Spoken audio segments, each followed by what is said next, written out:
Small businesses are everywhere, but we just turn a blind eye, whether it be consciously or self-consciously. They may not be as flashy as big corporate businesses, but they are still there and need our help. They are part of our community too, and we should be helping them stay afloat than helping big corporate businesses who honestly wouldn't care if we don't shop there.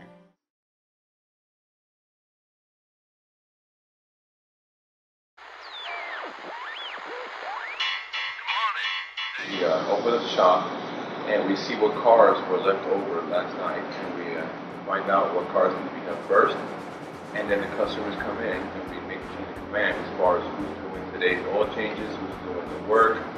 I have my mechanic coming in also around 9 o'clock, and he basically needs to know what cars are pending so we can go ahead and finish the cars that are pending, and then the cars that come in, he goes and he works on those cars.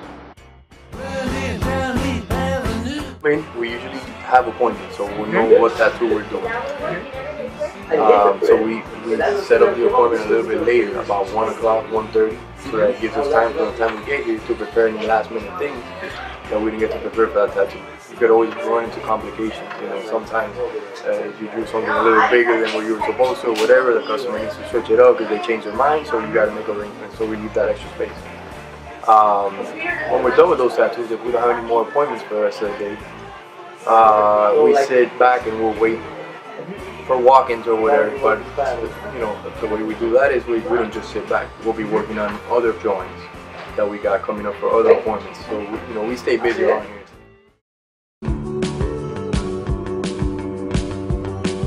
In the afternoon, we have employees taking shifts for breaks. Before the employee actually takes a shift break, he has to find out if any cars are pending before he goes. After that, he asks me if he wants to go ahead and take a break. I give him approval. He takes a break. Each employee takes a break. No one takes two together. No one takes a break together. And they go one by one, come back. Basically, we can continue the day.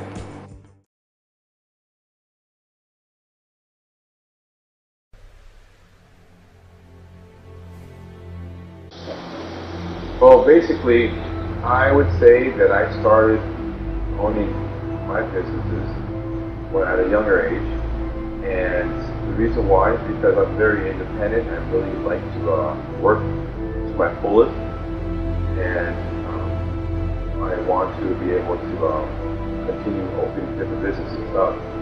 Crossings Motor Center was opened because the opportunity was good to open it, and basically the investment was it was a low investment, so I decided to go ahead and purchase it, and after that I made it the business is down. How I first started tattooing period was with a neighbor. My neighbor had gone to prison. He started tattooing in prison, came out, and then started doing it at home. I would hang out with him and I would see what he does.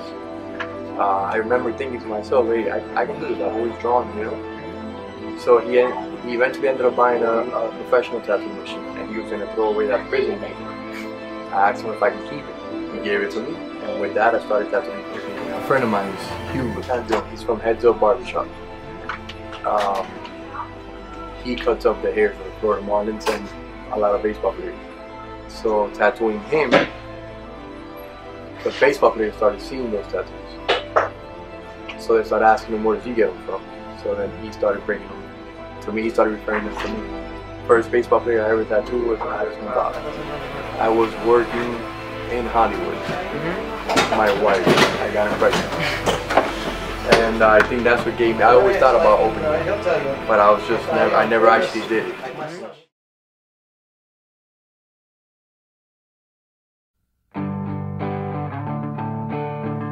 So when we close the shop, we basically find out what cars have to be done the next day and what cars are still here pending. So we make sure we do the invoices for the cars. We contact the customer know the car's finished, or we contact the customer, tell the customer that the car's here and they come in the shop, and basically we tell them that tomorrow or what time it'll be done the next day.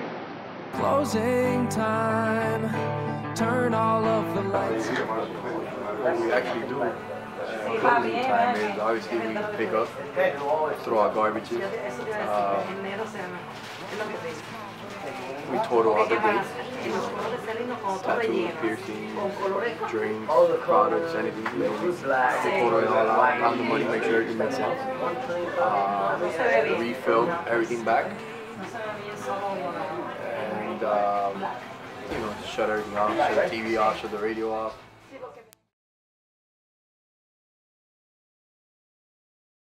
2008, 2009 was really bad. Was really bad for our business with the big depression in USA. It affected all our family, not having any money to bring home or pay the mortgage. We went almost bankruptcy. Business has been kind of slow. We're relatively new in the area, so it's just been a process of getting to know the people in the area. And at this point, I think what would probably work best for us is reaching out to the community, and maybe through that we'll be able to achieve greater success in our business, because at this point things are difficult, and I think a lot of that is due to the fact that we're not really connecting with the people around us. It makes me feel bad because I know I could do more for this business. I know I can achieve more, but regrettably I haven't taken those steps. So I'm going to start working to correct that error that I made, but until then, it's just trying to live day to day, and hopefully we can get by.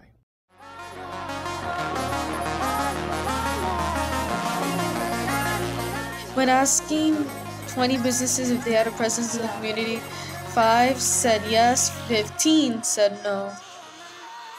We interviewed 50 random citizens asking how many times do you visit small business for everyday needs. 10% said all the time, 13% said 3 times a week, 19% said once a week, 22% said once a month, 36% said almost never. This is too low of a number. Small businesses are growing big and fast. 23 million small businesses account for 50% of all U.S. sales, and since 1992, the number of small businesses in the U.S. account for 49%. Since 1995, small businesses created more than 65% of net new jobs. And since 1990, 8 million jobs have been added by small businesses as opposed to the 4 million jobs lost by big business. Even though small businesses seem vast, they are unseen in our communities. Small businesses are a big part of America, but are slowly closing down one by one every day. Why? Well, because more and more people aren't supporting the local businesses. This doesn't mean that they're consciously avoiding these places, but they are not opening their eyes and noticing all the ones they pass every day. Data will show us that small businesses are an intricate part of our country's economy. They make up more than 50% of U.S. overall sales. Not only do they matter statistically, but they are just so much more of an example of the American dream than big corporate businesses.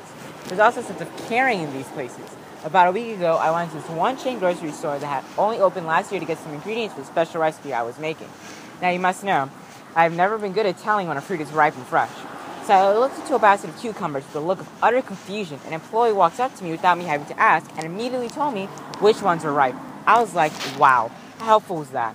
So we kept talking, and I told her what recipe I was making, and she immediately knew the ingredients. So we went down aisle by aisle, and she gave me the best ingredients for the best price. A Publix or Winn-Dixie employees never just came up to me and helped me without me having to ask. So I kept talking to her. She rang up my items about the store, and she told me they were closing down in a month because they just don't make enough money to stay afloat and make ends meet. I was just so shocked that this great quality grocery store with amazing customer service was closing down. How could that be? We as people of our local community need to just venture out of our comfort zones and see if that service we need, whether it be getting a cake, tattoo, groceries, haircut, etc., can get it done at a small business that could be struggling. Just one day's profit means a lot more to them than your neighborhood superstore. And maybe your dollars can make that business stay alive for one more day.